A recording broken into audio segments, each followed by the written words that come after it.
Қайырлы күн, құрметті оқырмандар, сіздермен сымбат самат. Бүгін біз каналымызда ағылшын тілі пәнінен 9 сыныптың 3-ші тоқсандағы тәжірибесіне талдау жасайтын боламыз.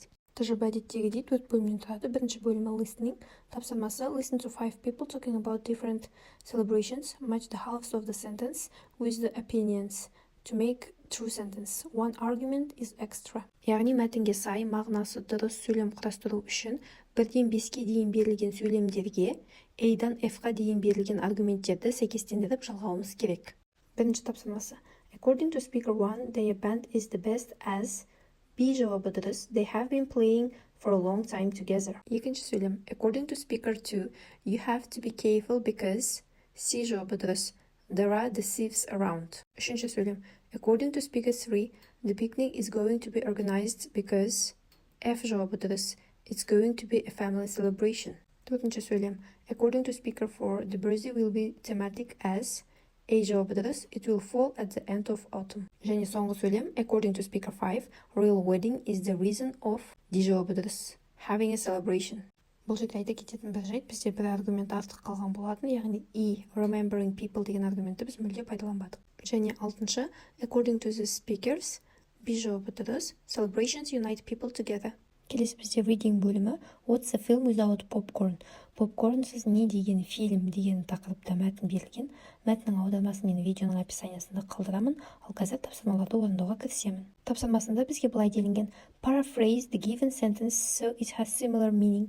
Use the given beginnings of sentence. Яғни берілген сөйлем мағынасын жоймайтындай қылып, осы сөйлемдегі сөздердің орнын ауыстыруымыз керек, яғни перефразировать етуіміз керек. Бұл жерде бізге сөйлем берілген және сөйлемнің астында келесі перефраз жасалған сөйлемді қалай бастау керек, соның басы берілген, сол сөйлем қандай сөздермен басталу керек, соны көрсетіп қойған. Мысалға қарайтын болсаңдар, no kitchen was needed to prepare popcorn. Preparation of popcorn did not need any kitchen деп перефразировать етілген. Енді біз тапсырманы орындайық. Бірінші сөйлем. Enterprising salesmen set up popcorn machines outside the building. Popcorn machines are set up outside the building by enterprising salesmen. Екінші сөйлем. Selling snacks themselves helped save many of the cinema owners from going out of business. Many cinema owners saved their business by selling snacks themselves. Үшінші сөйлем. In recent years, luxury cinemas have been increasingly popular. Popularity of luxury cinemas has been increased in recent years. Төртінші сөйлем. When we watch a film on TV at home, we often make ourselves some microwave popcorn. Homemade popcorn is prepared while watching a film on TV at home. Осы reading-ға қатысты келесі тапсырмада сұрақтарға жауап беру керек. 5 деген цифрмен тұрған жерде Why have cinemas sold popcorn since the 19th century? Неліктен кинотеатрлар 19 ғасырдан бастап попкорн сата бастады? Because it became a popular snack food, more and more people began buying popcorn. Себебі ол кезде өте танымал тіске басар тағам ретінде таралып жатты, және оны сатып алушылардың қатары күннен күнге артып келе жатты. Алтыншы сұрақ. Why cannot popcorn be disappeared from cinemas? Неліктен попкорн кинотеатрлардан жоғалып кетпейді? In my opinion, it is integral part of the experience of watching a film. Nowadays, watching films and eating popcorn are associations in people's mind. Менің ойымша, бұл уже фильм қарау деген іс-әрекеттің ішкі бір бөлігі болып кеткен попкорн жеу. Себебі қазір көптеген адамдарда фильм көру мен попкорн жеу ассоциация ретінде бірге жүреді. Осымен reading бөлімі аяқталды. In the writing, choose one of the topics and write, яғни төменде берілген тақырыптардың біреуін таңдап, жазбаша тапсырманы орындау керек. Topic 1. You are a blogger who shares with own experience. Write a story about a concert you have been to. Бірінші тапсырмада, бірінші тақырыпта сен блогерсің, өзің тәжірибеңмен бөлісесің, сол өзің барған концерт туралы шағын шығарма жазып бер дейді. Include the following information in your review. Өз шығармаңда мына тақырыптарды қамты. The concert, when, where. Концерт қашан, қайда болды. The band, people in the band, kind of music, songs played. Топ, немесе әнші, қанша адам, топта қанша адам, қандай жанрдағы әндер, және қандай әндер орындады. The audience, how many people, their reaction. Аудитория, қанша адам болды, және олардың реакциясы қандай болды. Problems, the music, the sound quality, the time. Проблемалар, музыка, әннің дыбыстың качествосы, сапасы, немесе уақыт қандай проблема болды. Suggestions, different place, different time, different kind of music. Өз ұсынысың, может басқа жерде ұйымдастыру керек пе, может басқа уақыт или басқа музыка жанры ма, сол туралы айтып кетуің керек. Write a story using linking words appropriately and paragraphing your story accurately. Осы сұрақтарға, осы берілген мәліметтерді қамтамасыз ететіндей, осы сұрақтарға жауап беретіндей қылып жауап жазу керек. Topic 2. You are a foreign journalist recently visiting Kazakhstan. You would like to write a story about this country in your professional blog. Сен өзің шетелдік журналист ретінде елестетіп, Қазақстанға келіп жатсың. Сен осы ел туралы өзіңнің кәсіби блогыңда жазуың керек. Мына тақырыпшаларды қамтуың керек. People in Kazakhstan. Қазақстан халқы. Kazakh traditions. Қырқынан шығару, шілдехана, тұсаукесу, etc. Traditional clothes. Шапан, камзол, сәукеле, тақия. Яғни Kazakh traditions деген қазақы дәстүрлер, қырқынан шығару, шілдехана. Traditional clothes, дәстүрлі киімдер. Traditional food, дәстүрлі тағам. Personal recommendation, өзіңнің жеке ұсыныстарың. Бұл тақырыпша өте оңай деп ойлаймын. Бұл тақырып екінші әркім өз ойын еркін жеткізе алады деп, себебі көбіне қазақ мектептері Қазақстанда тұрғандықтан қазақтың салт дәстүрін, қазақтың киімдерін білесіздер деген ойдамын. Осы екі тақырыптың біреуін таңдап, кез келгеніне өз жауабыңызды жазсаңыз болады. Мен бірінші тақырыпты таңдап 91 тобының концертіне қатысты жаздым, яғни 91 тобы. Бұл жерде мен қанша адам өнер көрсеткенін жаздым, яғни топтың мүшелері 4 ұл бала, қандай жанрда, кю-поп жанрында қандай әндер орындады. Мысалы, мұз, қайтадан, уайым деген сияқты өлеңдерін айттым. Көрермендер саны қанша болды? 20 мың. Олардың реакциясы қандай болды? Өте керемет болды. Мен үшін қандай мәселе болды? Барлық жағы керемет болды, бірақ мен үшін мәселе болғаны уақыты болды, өте кеш болғандығы. Және менің топқа деген қандай ұсынысым бар.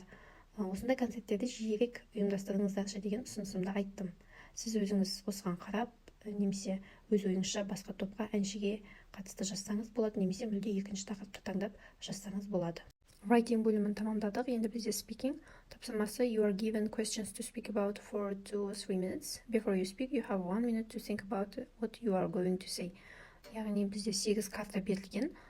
Сонда берілген сұрақтар бойынша біз сөйлеуіміз керек. 2-3 минут дайындалуға 1 минут уақыт береді. Бірінші карта. Бірінші сұрағы. How often do you watch films? Қаншалықты жиі сен кино көресің? What genre do you prefer? Қандай жанр таңдайсың? What's your favorite film? Сенің ең сүйікті фильмің қандай? How have films changed over the years? Жылдар бойы фильмдер қалай өзгерді? Мысалы, мен жауабым. I watch films every weekend. I usually watch comedy films. My favorite film is Kazakhsha Business by Nurlan Qoyanbayev. It has 4 or 5 parts. I love the scenery of the film. I had a lot of fun while watching it. Films have changed in good directions over the years, because the quality of scenes and the music, acting of actors and the actresses increased. Екінші карта. Do you like listening to music on a regular basis? Сен тұрақты түрде музыка тыңдағанды ұнатасың ба? What kind of songs or music do you like listening to? Қандай музыкалар тыңдағанды ұнатасың? Where do you think people enjoy listening to music the most? Адамдар көбіне қай жерде музыка тыңдағанды ұнатады? Do you think music is getting better as time goes on? Уақыт өткен сайын музыка жақсарып келеді деп ойлайсың ба? Yes, I like listening to music every day. I listen to music when I walk to school and from school. I don't like special genre. I listen to music by mood. I think people enjoy listening to music in car while traveling and during walking. Yes, music is getting better and better, absolutely. Үшінші карта. What music do you enjoy listening to? Қандай музыка тыңдағанда рахат аласың? Where do people usually enjoy listening to music? Қай жерде музыка тыңдағанда адамдар жақсы көреді? Is foreign music or music from your country more popular with people of your age? Why do you think that is? Сенің жасындағы адамдардың арасында шетелдік музыка немесе өз еліңнің музыкасы танымал ма? Неліктен олай ойлайсың? What do you think the effect of more music in schools would be? Музыканың көбірек оқытылуы немесе музыканың көп болуы мектепте қалай әсер етеді деп ойлайсың? Төртінші карта. How many languages do you speak? Қанша тілде сөйлей аласың? Should people learn foreign languages? Why not? Адамдар шет тілін үйрену керек пе? Неге жоқ? Do you think that all children should learn foreign languages at school? Барлық балалар мектепте шет тілін оқу керек деп ойлайсың ба? Why do some people have more difficulties than others while learning a language? Неге тіл үйренгенде бір адамдар көбірек қиындыққа тап болады басқа бір адамдарға қарағанда? Бесінші карта. What national traditions do you know? Tell about one of them. Қандай ұлттық дәстүрлерді білесің? Солардың біреуі туралы айтып бер. What kind of tradition around the world do you know? Әлем бойынша қандай дәстүр туралы білесің?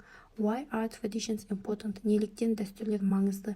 Are there any changes in modern and traditional lifestyles? Заманауи және дәстүрлі өмір сүру стилінде қандай вызовтар бар, иә, қандай ерекшеліктер. 6-шы карта. What is the most famous tradition in your country? Сенің еліңдегі ең танымал дәстүр қандай? What are Kazakh people famous for? Қазақтар несімен танымал? Should we keep our traditions in modern life? Заманауи өмірде біз өз дәстүрлерімізді сақтауымыз керек пе, сақтағанымыз жөн бе? What tradition would you like to pass on to the next generation? Келер ұрпаққа сен қай дәстүрді қалдыруды қалайтын едің?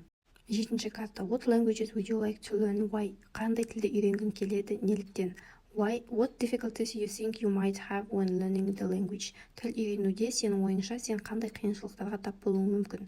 Why, in your opinion, do some people not progress in their language studies? Неліктен сенің ойыңша кейбір адамдар тіл оқығанда алға жылжымайды? Do you think there is a danger that English could slowly replace your native language? Сенің ұлттық тіліңді ағылшын тілі басып озуы мүмкін, немесе орын ауыстыруы мүмкін деген қауіп бар ма, қалай ойлайсың? 8-ші карта. How is modern Kazakh music different from traditional Kazakh music? Заманауи қазақ музыкасы дәстүрлі қазақ музыкасынан несімен ерекшеленеді? What influence do you think music has on life? Музыканың өмірге деген ықпалы қандай? How does music change your mood? Музыка сенің көңіл күйіңді қалай өзгертеді? What part does music play in your culture? Сенің мәдениетіңде музыка қандай рөл ойнайды? 1-2 картаның сұрақтарына жауап жазып, қалғандарын аударып шықтым. Өз ойларыңызша, өз білгендеріңізше жауап берсеңіздер болады, немесе Google-ға қазақша ответтеріңізді жазып, ағылшынша аудармасын алсаңыз болады, егер өзіңіз ағылшынша қарай алмайтын болсаңыз. Осымен менің БЖБ-ға талдауым аяқталды. Менімен бірге болғандарыңызға рахмет. Каналға тіркеліп, видеоларға лайк басуды ұмытпаңыздар. Алда тағы да талдаулар болады.